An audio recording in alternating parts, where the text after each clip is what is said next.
नमस्ते everyone, welcome back to our channel e Pathshala VVMC. आज हम करेंगे ईएमसी वर्कशीट नंबर 14, जिसकी तारीख है 2 नवंबर से लेकर 7 नवंबर तक। इस बीच आप जब भी ये वर्कशीट करेंगे वो तारीख लिख लीजिए।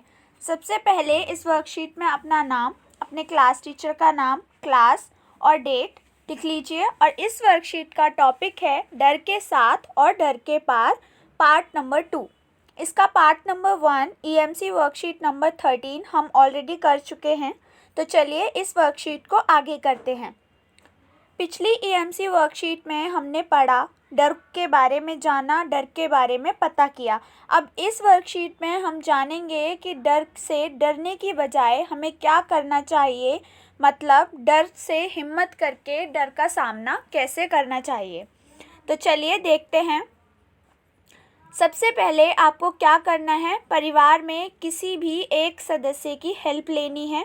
अपनी आँखों पर एक पट्टी बांधनी है और फिर सामने वाले इंसान को कहना है, जिस सदस्य को आपने चुना है, कि आप मुझे निर्देश दीजिए, बताइए कि मेरे आगे क्या है, मेरे को किस तरफ चलना है। क्योंकि आपकी आंखों पर तो पट्टी बंधी है तो आपको कुछ नहीं दिखेगा।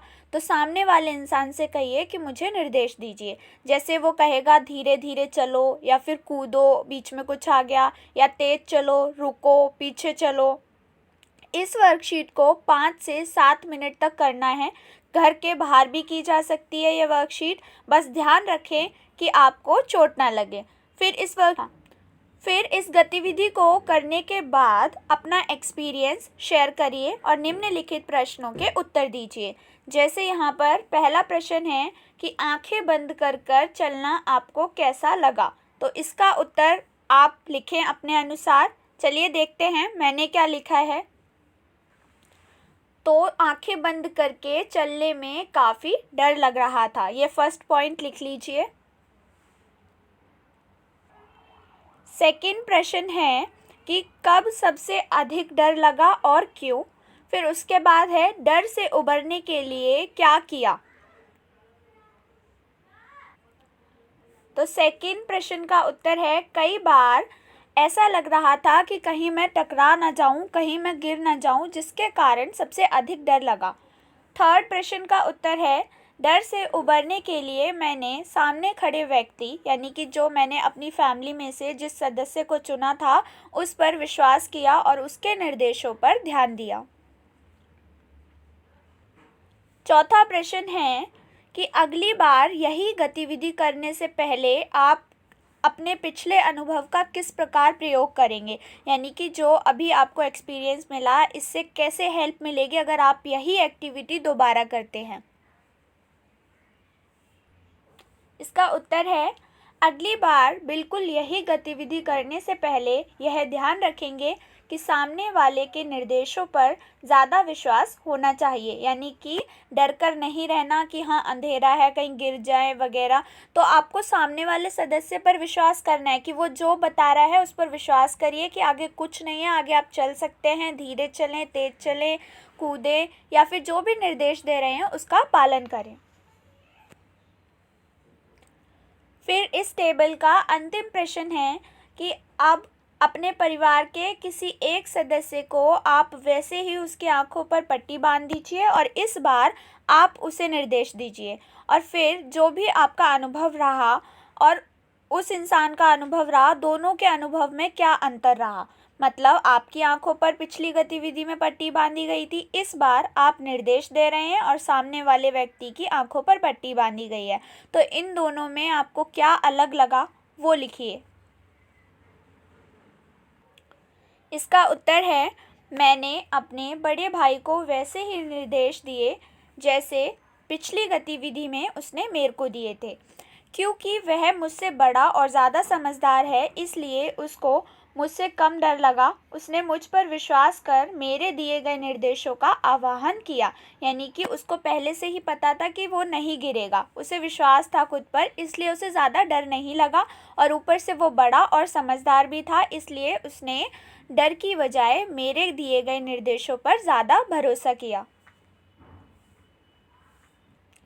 अब इस गतिविधि में बताया गया है कि वॉरेन बफेट के बारे में आपने सुना ही होगा, अगर नहीं सुना तो गूगल पर सर्च करके इनके बारे में पढ़िए। एक ऐसा समय था जब इनको सबके सामने बहुत डर लगता था, इनमें बिल्कुल भी आत्मविश्वास नहीं था। वो अपनी बात सामने रखने, अपने विचार रखने में बहुत डरते थे। फिर जब इनको ये चीज़ पता चली कि ये चीज़ इनका डर है, तो इन्होंने इसमें सफलता पाई। उन्होंने अपने डर से दोस्ती करी और पब्लिक स्पीकिंग का कोर्स किया। जब उसके बाद उन्होंने सारी की सारी पब्लिक, सारी जनता के सामने बोलने का अभ्यास किया और वो इसमें सफल रहे और फिर अपनी बातों को सामने रखने और विचारों को सामने रखने में समर्थ हुए। तो इसी प्रकार से आपको क्या करना है कि कुछ डर के कारण लिखने हैं, फिर उनके प्रभाव लिखने हैं और डर से दोस्ती कैसे की जा सकती है वो लिखना है। तो यहाँ पर 3 लिखने हैं, फर्स्ट, सेकंड, थर्ड। यहाँ पर डर के कारण लिखने हैं, वो कुछ भी हो सकते हैं, हाइट हो सकती है, पानी हो सकता है, और फिर उसके प्रभाव लिखने हैं कि कैसा फील होता है उस डर को फील करते वक्त, और फिर उस डर से कैसे ओवरकम किया जा सकता है, यानी कि उसको कैसे भगाया जा सकता है वो लिखना है। तो चलिए देखते हैं। सबसे पहले इस टेबल में डर के कारण लिख लीजिए। आप कुछ भी लिख सकते हैं। फॉर एग्जांपल मैंने यहाँ पर लिखे हैं ऊंचाई, पानी, कीड़े, अंधेरा। तो ऐसे ही आप अपने 3 कोई डर लिख लीजिए। फिर उसके बाद लिखने हैं डर के प्रभाव।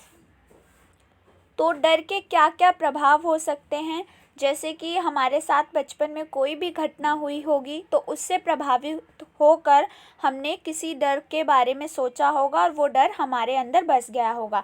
या फिर हो सकता है हमें बचपन से ही कोई फोबिया हो, यानी कि हमारे मम्मी पापा को किसी चीज़ से डर लगता हो और वो जीन्स के थ्रू हमारे अंदर भी वही डर ट्रांसफ़र हो गया हो।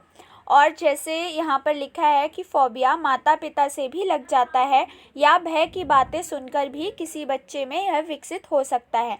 अब इस डर के प्रभाव क्या क्या होंगे, तो कई सारे इफ़ेक्ट्स होते हैं। बच्चों को अचानक से बीपी लो हो जाता है या फिर पसीना आने लग जाता है, या कई और अलग प्रभाव भी होते हैं, बच्चे बीमार पड़ जाते हैं। तो ऐसे ही आप अपने डरों के प्रभाव लिख लीजिए। इसके पश्चात हमें लिखना है कि इन डरों से ओवरकम कैसे किया जा सकता है, इनकी रोकथाम कैसे की जा सकती है। तो उसमें आपको ये लिखना है, हालांकि ऐसे कई विशिष्ट फोबिया हैं जिनकी रोकथाम नहीं की जा सकती, परंतु बीच बचाव और एक दर्दनाक अनुभव के बाद उसका उपचार व्यक्ति में गंभीर फोबिया विकसित होने से रोकथाम कर सकता है। अपने डर से निपटने के लिए आप अपने बच्चे को उत्कृष्ट कौशल सिखा सकते हैं, यानी कि स्किल सिखा सकते हैं। आप डिफेंड करना बता सकते हैं कि कैसे आपको अपने डर से ओवरकम करना है और उनकी हिम्मत बढ़ा सकते हैं। यह बच्चों में फोबिया विकसित होने से रोकथाम करता है। लास्ट प्रश्न है इस वर्कशीट का कि आपको एक पोस्टर बनाना है जिसके थ्रू एक मैसेज मिलना चाहिए कि किसी भी डर का सामना कैसे कर सकते हैं। तो आपको मैंने गूगल सर्च से करके कुछ पोस्टर्स दिखाने हैं, उसमें से आप कोई भी चूज़ कर लीजिए या फिर आप अपनी मर्ज़ी से कोई पोस्टर तैयार करिए। चलिए देखते हैं वो पोस्टर्स कौन से हैं। पहला पोस्टर ये है जिसमें कि एक टैगलाइन लिखी है, इसी प्रकार से आपको भी कुछ ना कुछ उस पोस्टर में लिखना है। सेकंड पोस्टर है कि इसमें एक कोट लिखा है, डर कहीं और नहीं बस आपके दिमाग में होता है। थर्ड पोस्टर है एंड लास्ट पोस्टर ये है। आप इन चारों में से कोई भी एक चूज़ कर लीजिए, बना लीजिए, कुछ लिख लीजिए, ड्राइंग कर लीजिए, या फिर आप अपनी मर्जी से भी कर सकते हैं। At last, don't forget to subscribe our channel ePathshala VVMC, and thank you for watching this video.